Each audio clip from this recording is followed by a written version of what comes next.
here at the library, this is our 100th year of service to the community. We're so excited. October 24th is our actual 100th birthday, and we are having a small party at 4 o'clock. We're all invited, and there will be cake and ice cream then too. We are having on November 1st, 2nd, and 3rd, we're having our first Cormac McCarthy Southern Appalachian Literary Festival. It's a 3-day festival. We're having Ron Rash will be a speaker, Sharon McCrum will be a speaker. Who else? Amy Green. Who? Amy Green. Amy Green, okay, and other people. So you are welcome. There's no charge for that either. You are welcome. We would love to have you. I want to tell you also that if you would like the library staff to conduct tours and help you or your students see what we have, if you call us, we will work with you and schedule a time and tell us what age your students are, and we will work with that. And we just want to make sure that you know there is a teacher resource section in juvenile, which will have resources for you. Among other things, they have encyclopedias that can be checked out. So from here, we're going to start, and we are going to start with Andrea Zielke from the Tennessee State Library and Archives in Nashville. So, okay, thank you so much, Kathleen.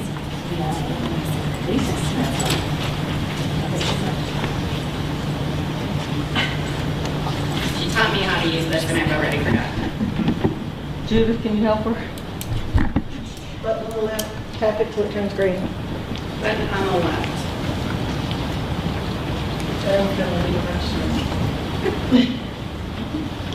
Oh, I turned it all off. You're left.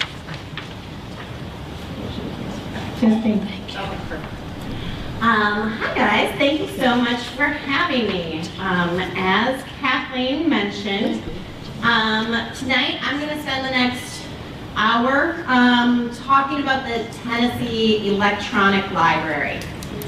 The Tennessee Electronic Library has over 70 databases that are available free of charge to everybody in this room and everybody in the state of Tennessee. And it's a great resource for homeschooling families, school systems, libraries, and pretty much anybody who is interested in learning more about anything. We've got a ton of resources. So I'm going to talk a little bit about the resources that we have and some of the tools that we have specifically for our elementary, middle school, and high school grade ages. We also have a free ACT practice exam area, which is really great and really important right now. So we will start, but this is my training, this is your training session as much as mine. So if you have any questions about specific resources or different types of homework, types of assignments, or you're looking for student lessons, let me know, and we can do a little tangent and try to find the resources that match your needs, okay? So, great. So, a little bit about the background of TEL. Can anybody guess how long TEL has been around? Anybody? Anybody? 25 years. 20 years. So close. So close. You went over, so you do not win the big money. It turns 20 this month, and it is state and federally funded databases. It is a match between the Tennessee State, the state of Tennessee, and the Institute of Museum and Library Services. Many other states have very comparable programs, but Tennessee's is very permissive. So it just looks at your IP address of your device, and as long as your device is located in Tennessee, you automatically get access to all of these databases. You don't even need a library card. The only thing that you really do need is internet access. TEL is a service of the Tennessee State Library and Archives. Like I mentioned, it's free to everyone in Tennessee. Because we're the electronic library, we're available 24/7 from any device. You do not need a library card. That said, there's a lot of these new tools that track your progress. So we have a language learning program where you can learn Zulu. It's going to track your progress so you don't have to keep on doing that same starting lesson over and over again. So it's going to want you to create a free account. So some of these more advanced tools that track and keep up with where you're at in these lessons will have you sign up for a free account. So testing, the ACT practice exams is one example. The language learning also has the ability for you to create your own account. The one caveat with that is there's no one TEL login. So let's say you're learning a language, you create an account, and then you start taking the ACT practice exam, you have to create different accounts for those. They don't talk to each other. So I recommend using the same username and password across all of these devices. Just call it your TEL username and TEL password. You don't have to reset them every 45 days, and it's great best practice for using all of these different types of tools that you can use through TEL. What is also really nice about TEL is all of our resources from our website itself to any of the World Book encyclopedias or the language learning program. They're responsibly designed. So whether you're using them on your phone, a tablet, maybe you're in one of the computer rooms that has like access to an Apple TV, it will scale accordingly. So from the smallest to the largest. So maybe you are not in Tennessee, but you still have homework. Maybe you're in Florida, maybe you're in Canada, maybe you're traveling, globetrotting. You still have the ability to use all of these resources in TEL. This is what you'll see. You'll get a pop-up screen that says, you are not in Tennessee, but are you a resident? All you would have to do is put your city and your zip code in, and it will automatically authenticate you into those resources. So it's pretty slick, so there's no excuse. You can't say, I'm on vacation, I can't do homework. You can always do homework. So what are some of these types of resources that we have available in TEL? We have a number of academic databases. These academic databases that we use, not only are they heavily used in school, in K-12, but our biggest users are our community colleges and our universities. So you can never escape TEL if you go to a secondary education. These resources are great. They're used heavily, even by Vanderbilt. So it's great. And the best thing is, let's say you go to a great university and you have access to all these great extra databases of historical newspapers and whatnot. Once you graduate, you lose access. You're always going to have access to TEL. So no matter where you are in life, you can always have the ability to search the New York Times or the World Book encyclopedias. So besides the academic databases, we have that language learning program, which is through Transparent Language Online. We have encyclopedias, and they're at every age group, from an early literacy program called Early Learning to the more advanced World Book Advanced. We have a number of current and historical newspapers, including the full archive of the Tennessean going back to 1812. So if you are interested in participating in National History Day or Tennessee History Day, that's a great resource that you have a primary resource that you can access from your home computer. If you're also into genealogy, we have a number of resources that have census records going back to 1790 and a number of other resources. That's through Heritage Quest. And then we have some of the resources that are also available through the State Library and Archives.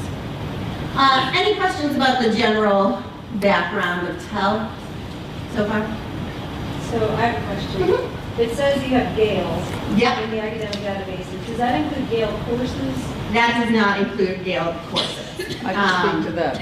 And Kathleen can speak towards that, yes. We used to subscribe to Gale courses, but we have just recently this year changed over to, what is it, Kathy? Universal class. And one advantage of that is that they offer accreditation for those courses. So beyond what TEL provides, depending on your local library, so right now you guys, if you're a Blount County library card holder, you'll also have access to any of the databases they also subscribe to for their community. So if you, as a library card holder, beyond TEL, you have access to some of these other databases like Universal Class. And with Universal Class, you can learn everything from soft skills about how to manage people. There's Photoshop classes. There's just 500 different types of classes that you can take. One question we get a lot is, what's the difference between TEL and what's the difference between reads? So TEL tends to be more research focused. Again, you don't need to have a library card to use it. Anything that you're looking at in TEL is unlimited simultaneous users. So everybody in this room can be looking at the same ebook that we have available via TEL. Reads is a little different. It acts like a traditional library where you have more fiction and non-fiction ebooks and audiobooks. They've also recently added magazines as well. You use your local library card to get access to those titles. There's limited copies of most of those titles, and they require either using Overdrive or Libby to access those. But you can also, from what I think Libby now has a browser function, so you can also access reads from your computer browser as well. and you access those apps through your App Store or Play Store. So let's jump right into some homework help and a little bit more about what the TEL website looks like. How many of you have used TEL before? Okay, so we've got more of the library folks and not so much the homeschooling folks. But after today, everybody's going to be using this. Okay, so as you can see, this is the TEL website. On all of the materials I've given to you tonight, it all has the URL of www.tntel.info. You can also just search Tennessee Electronic Library. Also, the Blount County Library has a number of links available. May I add something? Yes. However, if you access it through our webpage, we get statistics. Yes. So either one will get you there, but it helps us if you access it through the website. Yes. But How do you access it through the Blount County website? So, if we go to the this page and learning, and go down to here, which ones? keep on going down. Tennessee Electronic Library. There you go. And there's a few others. If they have listed like Testing and Education Reference Center, if you go there, you'll get the statistics as well from that. So this homepage of TEL, as you can see, it focuses on our main 4 areas that we provide resources. Lots of homework help, test prep, career tools, genealogy. We also have a search right here where it will search all of the databases provided by Gale. So of the 70 databases that we subscribe to, 50 of those are from Gale. So that's covering most of our newspapers, most of our magazines, most of our scholarly journals. If you use this search box right here, it's going to be a very broad search. So if you are worried about content, like you don't want your younger folks to read something that's maybe coming from the New York Times or from Wired or from a scholarly journal that's just going to be written at a much higher reading level, you would want to bring your students to a specific database and not use this general database. Does that make sense? Because if I search here and search for dingoes, let's say I'm a middle schooler and I'm doing a project about my dingoes and what they're going to do to my babies. Here you're going to get a number, so I'm going to get over 1,500 articles from academic journals. I'm going to get a lot of news articles and videos. This is the bureaucrat stole our dingo is your #1 result. So that if I'm a middle schooler, that might not be helpful. So what I would want to do is to go into my student resources and dig down into one of these middle school resources that's more appropriate. I'd look at these little descriptions and I'd be like, oh, general one-stop source for magazine and journal articles covering general interest topics. That might work.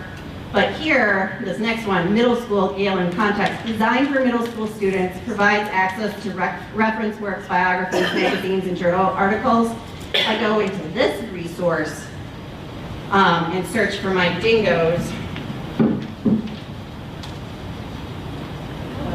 disaster. So embarrassed.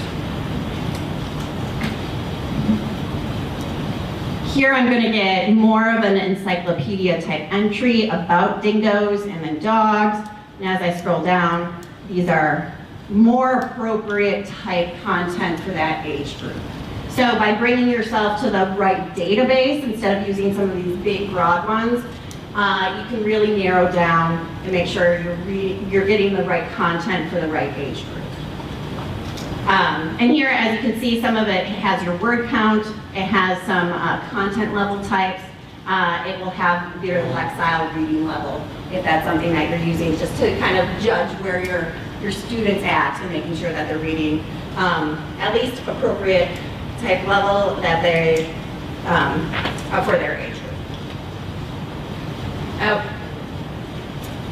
So, a little bit more about the overview of TEL. If you're ever working on it and you've had some issues where it's acting weird, sometimes it's going to ask you for a password, particularly in Gale. It's like an expired token issue. We've been trying to work on that. It will hopefully get fixed soon. Does anybody know what the Gale password is? Anyone else? Elvis! Elvis. Elvis is the king of TEL. He has always been the king of TEL. Lowercase Elvis. It is fine to use it. It is fine to let your friends and colleagues and other students know. We just ask that you don't publish it on a public website. So you can always see what's happening with TEL. So here we were having Tennessean access issues, and then I'll post when it's been restored. If there's any updates to new resources or something that should be highlighted, like right now for the free ACT practice exams, we'll have a little article and blurb about how to use that resource here on the front page. So I mentioned that it's really important to make sure that you're looking in the right resource as you're going through your searching. So if I go to this All Resource tab, it's kind of my like A to Z database list. So that's each database is a curated set of titles and works that are put together to help you either look at a very broad swath of title names or very specific ones. And what I mean by that is, here we have that Academic One file. So Academic One file provides access to scholarly journals. It provides access to 19,000 scholarly journals. So it's very multidisciplinary. It covers a lot of different content. But maybe I have a student that's really he wants to work on the family farm. He's super into dairy and cattle ranching. You could send them to the agriculture database, and that's a curated list that deal with that topic. So instead of 19,000 journals, this agriculture journal or database has 600. So it just narrows it down. So then your results are going to be way more appropriate if that's the subject that you're looking for. Sometimes you want a really broad swath different types of materials. But sometimes you're like, I'm doing something for my 4-H club. I want to use these types of resources. So that's just a little bit about the difference of these databases. When you look at any of these, if you click on the icon or into the actual go to the Tennessean, you're going to go directly into those resources. But if I click on this title, it's going to give me an about page. So if I'm ever curious if this is the right resource, I would go into here. And it gives me a little bit more overview of the actual resource, whether or not I have to sign up for an account. And then particularly the Tennessean is really tricky with printing. So if this is something that you need help printing, you can always go to this article or this overview page. And here are some searching tips and some printing tips specifically for this. So as you go through this all resource page, that's a little bit of one way that you can go and learn a little bit more about each of these databases and how to use this. So this all research page, it's going to help you get to that right resource. So if I do that search again for dingoes here, I'm not going to get anything. But if I'm looking for broader categories of like, I need help with an animal project, or I need to do a science project, or I need something about Tennessee primary sources, here's where I could search this. Maybe I need help with a resume. Here's where I would type in resume and hit find a database. That almost worked. And this will give me the 2 databases that deal specifically with resumes. So that's helpful. I can reset that then too. And then again, if you are looking for, let's say, literature resources, I can choose literature and find a database. And here are some specific resources that deal, if I'm doing anything with English literature arts. So here you can see we have everything from a reader advisory tool with books and authors to Gale literary sources that covers biographical information, literature criticism, and reviews of a multitude of different books and works throughout the ages. So it's just one way to help using these resource categories and formats that I can really drill down to find the right resource to start my search. Again, does that make sense? Cool. The next thing for that All Resources tab is there's a lot of pages here. So there's over 5 pages of resources. So we have over 70 databases. Most of these are ones that we subscribe to. But every now and then there are resources that are great that we haven't paid a subscription for, but really help round out our collection. So if you're looking for consumer health resources, we have Medline Plus listed here. We have a number of the online digital collections from the state library. Those are free, anybody can use them, anybody from the world can use them, but we just like to add those in to help round out our collection. So some of these are free resources. Not all of these are subscriptions.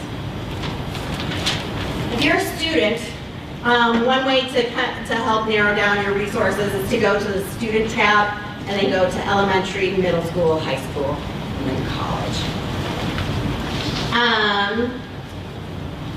And that's one way to navigate to the right age group. For general public, we have it grouped by different categories. So if you're doing something with health or language learning, maybe you are doing your Spanish or doing a language and you need materials that are actually written in Spanish. Through the language learning tab, you can see we have Spanish and Portuguese language scholarly journals and magazines in this one database called Informe. We also have the encyclopedia in Spanish. So these are some other resources that you can use particularly for working on your language comprehension. So, as educators, in order to keep up with what's going on. We have a number of databases that are available to keep you current on different types of resources. So we've got a Educator Reference Complete. So these are titles that have been listed specifically in the education field. If you're in libraries, we have an information science database. We have vocations and careers. So one thing, and I have a handout in back, how many of you guys use practical homeschooling? How many of you would subscribe to it if it was free? Some? Once you're in one of these databases, if you go to this publication search, and this is for anything, whether you want to subscribe to Wired, or for me, School Library Journal and Library Journal are really important for me to keep up to date with what's going on. If I get to this publication search, I can go to, what is it, practical homeschooling?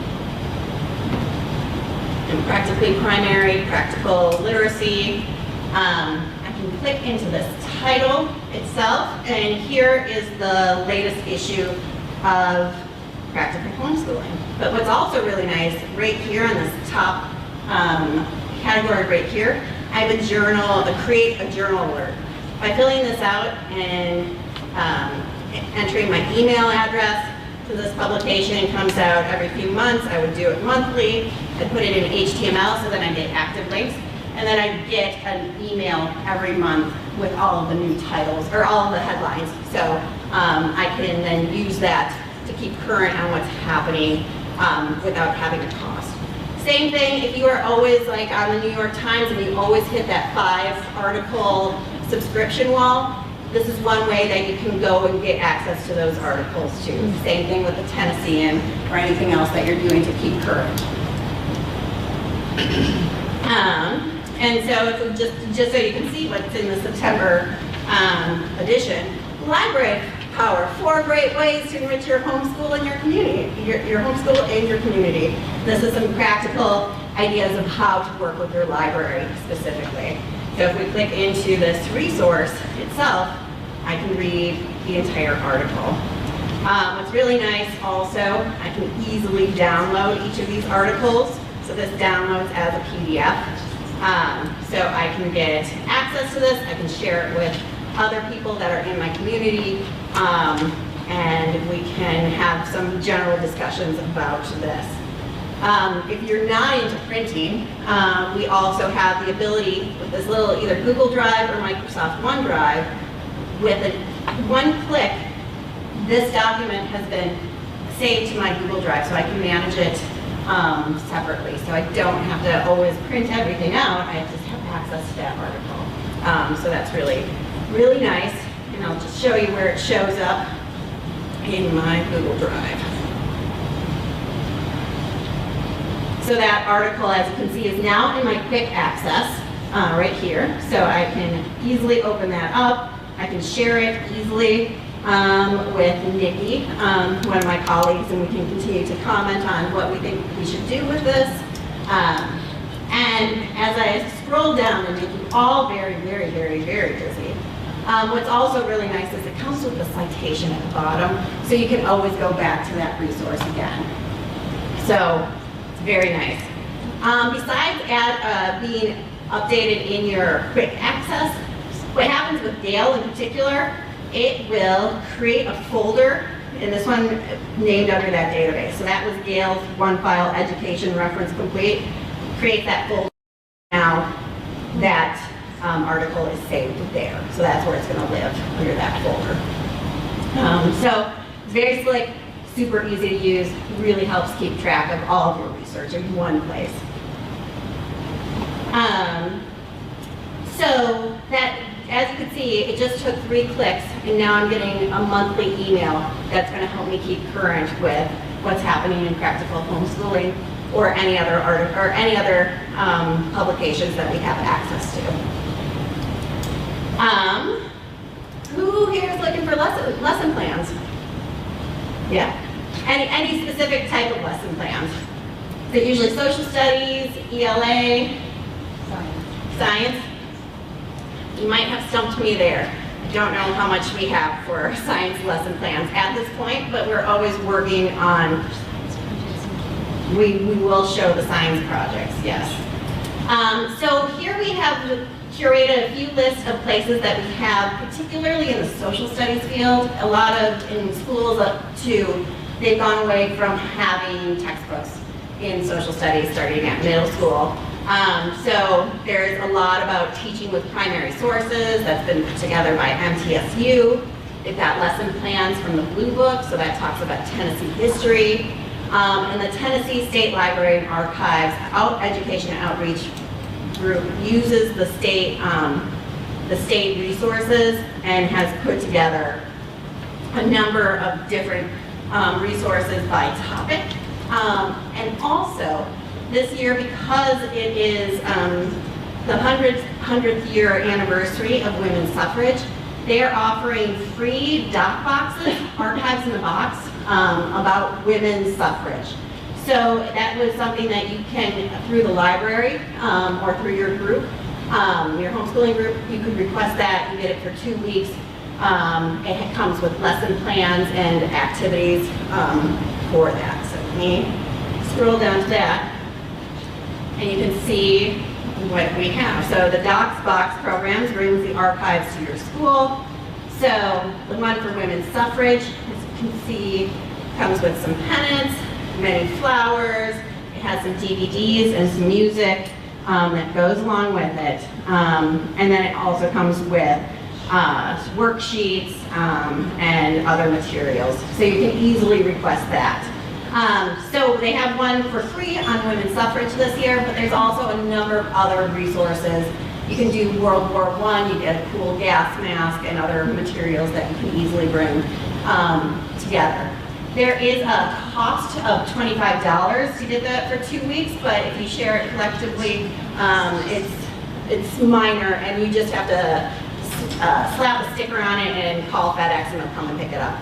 Yes? How hard is it to get those? Or is there a waiting list? Not particularly, like, they've done a ton of these women's suffrage boxes, so that has been pretty easy. And because these are free, the other ones aren't going out quite as often, so it's really easy right now to get access to these. And that would come here to the library and we pick it up? You could either have it come to the library, or if you are working it through another institution, you could do it through that as well.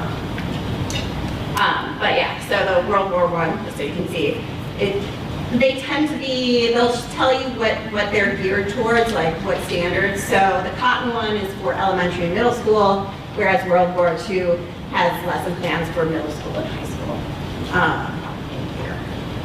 So you can see, so this one is reserved for this next upcoming week, but if it's not reserved, then you can reserve it.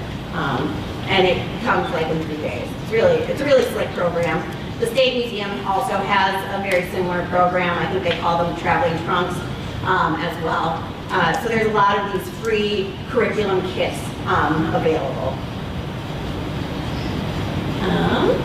So that's really nice. So that's for those doc boxes. But if you also are just looking for primary sources, here, let's say you're doing a project on the rise of industrial America, here you can get the suggested lesson plan. You can see the major terms in here. And if you're just kind of eyeballing where the curriculum standards are, you can see where the social studies standards were on the specific topic. So again, that's through our education outreach through the State Library and Archives. So these are just some really great lesson plans that we have available. Do any of you think you guys would use these? Yeah? Yes. Sweet. Very good, thank you. Okay. So the next thing we're going to talk about, and we're just going to kind of pick and choose some of these resources that are going to be super useful. But since we're covering all age groups, we're not going to go in a huge amount of depth into any of them because we only have a brief amount of time. But this will give you an idea of what is feasible through TEL. The Telfer You website is K-5 curated resources. So that's our subscription databases and some free ones. that we think are really great for our pre-K through 5 students. So it will have homework help, it will help with state history, it has some looking up information, it has a lot of great ebooks too, and sometimes, and some games and activities if you're looking for educational vetted resources in this age group. If we went into homework help, as you can see, we have listed World Book encyclopedias. So like I mentioned, we have all the World Book encyclopedias that all of your students can use from any place that they have internet access.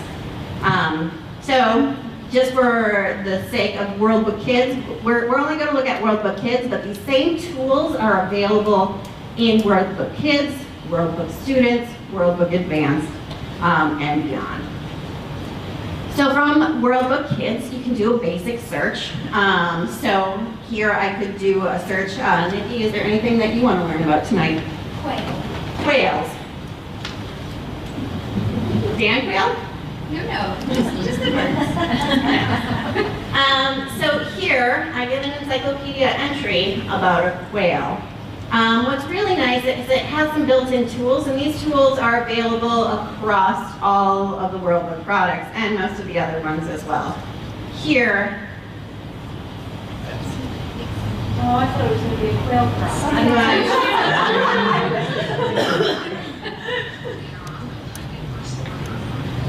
so it is a mechanical reading, but it's nice that we have that available. If I go to this little gear and go to these tools right up here, I have the ability, and this is going to drive you all insane once you show your students, but you can choose the voice. So for some reason I think quails are a little bit more Australian, so I'm going to have Nicole read it faster, choose that, and I will start my quail. There are dozens of kinds of quail. The best known North American quail is the northern buffalo. And sometimes because of the cadence of the accent, it sounds a lot more human than the typical mechanical translation.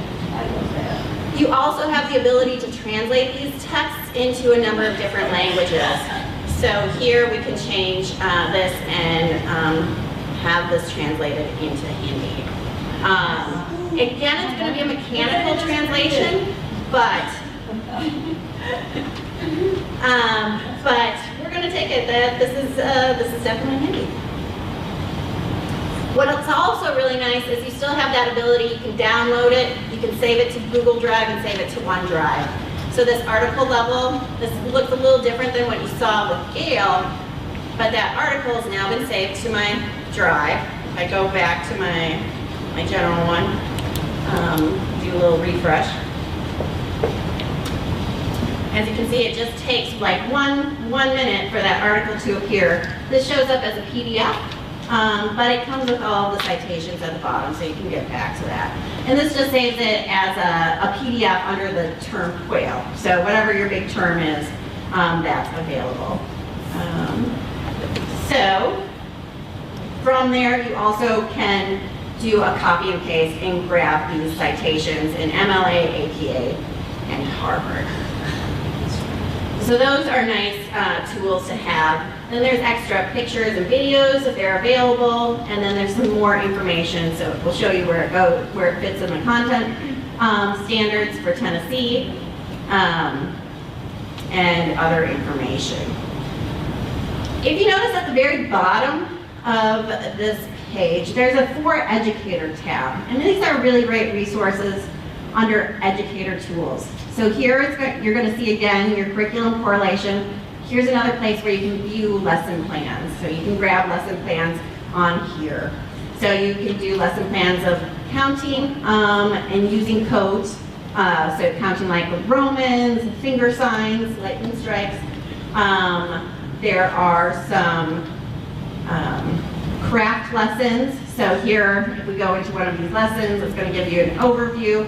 The students in this one are going to make a felt mouse. Here are the activities that you need, or the items that you need in order to do that, and it gives you how to do this. here. And it comes with some discussions and some assessments of this activity as well. So if we go here, you can see it has a little, this version has a few more, a diagram, which is maybe very helpful when creating a felt mouse toy. So that was, again, I was in World Book. I went to the For Educator tab and went to Educator Tools. So here I can go into these lesson plans. We were looking at some of the lesson plans. Nikki mentioned, or some of you mentioned you're looking for more science projects and science lesson plans. Here's a number of different science projects, including a section of how to do a science project. So this gives you an overview of like choosing a topic, asking a question, the hypothesis, safety. So these resources are very easy to use. They're usually very low cost, but they're built-in activities. So if you're at a loss, your student can pick some projects that make them really excited about science and the World Book Encyclopedia. Test if you've ever had an interest Oh, these all work. Yeah, nice. The other thing with the Educator Tools is if you're getting your students familiar with digital literacy and how to do research, if that's a topic that you've been struggling with, there are specific web quests, PDFs that have been put together by World Book about how to use this World Book database and how to use it. So this is a 7-page where you talk about how to search. What's the difference between articles and other materials? What's a citation? How do you skim contents and other information? So these are really great things to bring in, and they are available at every level of all of these World Book resources. So that's nice to have available. So there's a general research skill, but then they have different topics. So whether your student's interested in Abraham Lincoln or amphibians, there's a lot of resources that you can just easily bring in and use. And it gives you some more of the like worksheet type materials if you're at a loss, particularly if you don't have a lot of resources at home for this. So that is World Book Kids. We also have a number of other resources that are great. If you're looking for math help, Khan Academy has really great grade level math tutorials. That's something that we don't necessarily have a lot in TEL. So Khan Academy is the next best thing. You just need to create an account now. They changed that, so you do have to create an account. How many of you guys are doing early literacy stuff? Okay. Early World of Learning is now Early Learning. They just redone this, and it is super cute and animated and adorable. And here, and very loud. See creature, see turtle, shark, shark. This one, unfortunately, you can't change. Swims through the water to hunt for its dinner. It can see, hear, and smell a meal from So it has the read aloud component where it follows along where it's in the page. But then beyond that, if you don't want your students to go to YouTube, you can watch a number of videos on these topics. It doesn't go out to YouTube, they're quick little videos. Beyond that, there's concentration and true and false games. There's additional stories on these topics. There's pictures. And then if you're doing any passive programming and you run out of every maze book and you are sick of printing everything else out, you can print out these Connect the Dots. There's Connect the Dots, mazes, there's Paint by Numbers. Paint by Numbers, you can use the tool to fill it in, so you can print or fill this in, and fill it in incorrectly, you get a. But what's also nice with these is it still has that little camera right here, so you can still print this off and put it on the refrigerator anywhere you want. And some of these have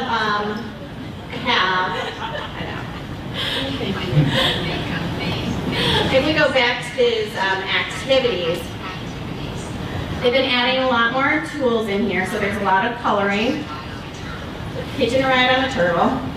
Earlier I brought one about a bear taking, going into the woods, doing what bears do. Some of these, I'm not finding them right now, have some simple math. So you use addition and subtraction, and that's how you determine the number to fill in the color, adding a color. So these are really great for passive programming. To learn more about this resource, there's a for grown-ups option, and I just like to highlight there's a guided reading program. So if you've got any struggling readers, here are lesson plans and foldable books that you can print off and use. And there's 2 different tracks of this in here. So that's just been redone. It's really great. If you're looking for materials in other languages, this International Children's Digital Library is really great. Yes? I'm sorry, I just had a question. I use a Fire tablet for my children, and they have the parental controls set up so that you can put specific websites on there. I just was wondering, I'm looking at the address labels, and they are changing. I know that it's all under the TEL. Does it switch you over to like the? Since all these are coming from very different ones, I can provide a list of things that you can whitelist if that's what you need to do in order to say, like, these are the domains that are appropriate that my child has access to. So yeah, with 10tel.info, that would be my gateway into some of those resources. Yeah. But those resources, am I able to find them online on their own, free, or is that not? Some of these. So like this International Children's Digital Literacy is going to be its own website because it's a free resource. But the TEL URL specifically into like most of our databases, you click on, let's say, on this. What the Amazon will do, what the Fire tablet will do is say, nope, you can't go there if it like pops off, you know what I mean?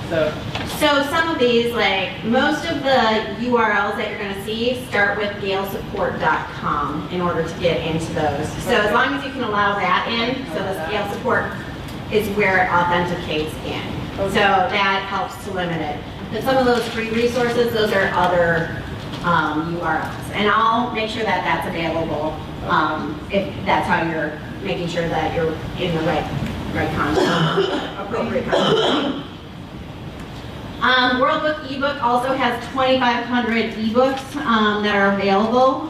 So if you have a student that is only interested in UFOs, here's a place to find some additional resources here. Also, a number of the Project Gutenberg free resources, classics, are available here. So if you're looking for 20,000 Leagues Under the Sea, some Kurt Vonnegut, here, all of these books are available, and they have some tools that you can use to highlight things, and everybody can use this at the same time. So World Book ebook is another place. Just to kind of go really fast, how much time do I have? Like 5 minutes? Yeah. Not much. I can have 8 hours and I run out of time. There's just too much good stuff. Just to kind of move this along, there's 2 things that I want to make sure that we get a chance to do. Test prep. So this is one resource, the Testing and Education Reference Center, that if you are looking for free ACT practice exams, here you can take 3 practice exams. There's an online course, there's an ebook. So instead of buying like the the ACT book for $50, here you can have the free version. It comes with 4 practice tests at the very end. Is that updated every year? Mm-hmm. So they're going to be updating the ACT to 2019 in like a week. Beyond that, there are AccuPlacer practice exams, college level entrance placement exams, DSST exams, SAT. If you're Maybe going into foreign service, there's practice exams for the foreign service. If you're going into cosmetology, there's a Milady Academy that talks about sanitation certification if you end up going to become an esthetician. So there's a lot of great resources in here. This is one where you do have to create an account in order to use these resources. So if I'm looking specifically at the ACT, I can see there's practice tests, online course, and a prep guide. In these practice tests, I would start now. You can register, you don't need an email address, but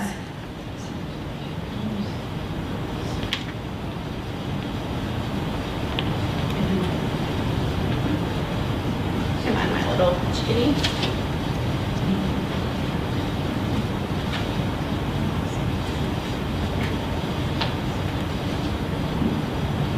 And this will give you a timed approximation of the real situation of taking this test. So bench prep is what a lot of these these tests are now on.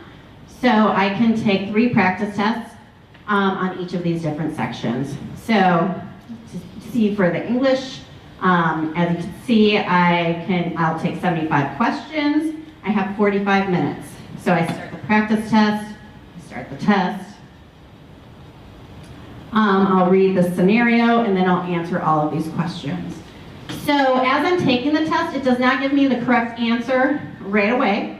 I can also process of elimination. It lets me do that, and then I can choose my answer. Once I've completed it, then the way to see the answers is I have to review and finalize my section. So until I do that, I will not get the correct answer. So here I can go down all the way to the bottom. I've reviewed and answered all my questions. I submit my answers. And it's at this point that I see that I am a terrible English major. And now I have this option to review all. And it will show me my answer, but it will also show the correct answer. And as I scroll down, it gives you the reason why that's the correct answer. You have the ability to reset these. When you do that, they do give you a big notification saying, by taking these tests, you're going to be more familiar with these questions, so the next time you take it, you're going to have a bump in your score. So they just want you to be aware that that's going to kind of be a false increase on your score, but sometimes you really want to work through these questions. As a parent or as a teacher, there's no way to watch the administer or administrate this, so you just have to have your student let you know where they are by either taking screenshots of their user portal or their studies to see where they're at. So if I go into my home screen, you can see this is my dashboard for the ACT. So I take a screenshot and send that to either my mom or my student or my teacher in order to let them know where I'm at. Beyond that, free scholarship search in here. So if you go into high school, there's a college and scholarship search. You can put in a profile. You can put in different, if you're a part of the American Legion or 4-H Club or your parents are, you can see what scholarships you have available using that. So it's great. Any questions about Testing and Education Reference Center? The last resource that we're going to cover is our language learning. So depending on your academic or your umbrella school, transparent language can count towards your 2 years of language. Again, this is one that you need to get your username and password. But it has languages starting at grade, at age 6. So, and you can also learn English from 30 different languages. But it's more conversational. It doesn't have a ton on specifically about grammar.